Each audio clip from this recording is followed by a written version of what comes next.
ஓம் ஸ்ரீ வாராகித்தாயே போற்றி போற்றி. என் அன்பு குழந்தையே, நீ எவ்வளவு நன்மைகள் யாருக்கு செய்தாலும் இறுதியில் இந்த சுயநல உலகம் உன்னை பார்த்து கேட்கும் ஒற்றை கேள்வி என்ன தெரியுமா? நீ எனக்காக என்ன செய்தாய் என்று. உண்மைதானே?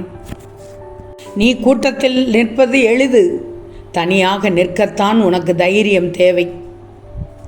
ஒருவரை பற்றி மற்றவரிடம் பேசுவதை விட அவரை பற்றி அவரிடமே மனம் விட்டு நீ பேசிவிடு.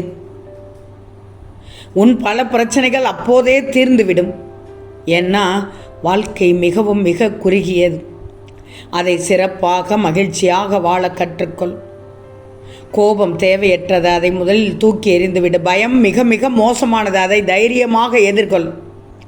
நினைவுகள் தான் இனிமையானவை, அதை ரசித்துவிடு. ஆரம்பத்தில் காட்டப்படும் அன்பு பாசம் எல்லாம் கடைசி வரை வரும் என்று நம்பினால் உலகில் மிகப்பெரிய முட்டாள்தனம் வேறு எதுவும் இல்லை தங்கமி. ஓம் ஸ்ரீ வாராகித்தாயே போற்றி போற்றி.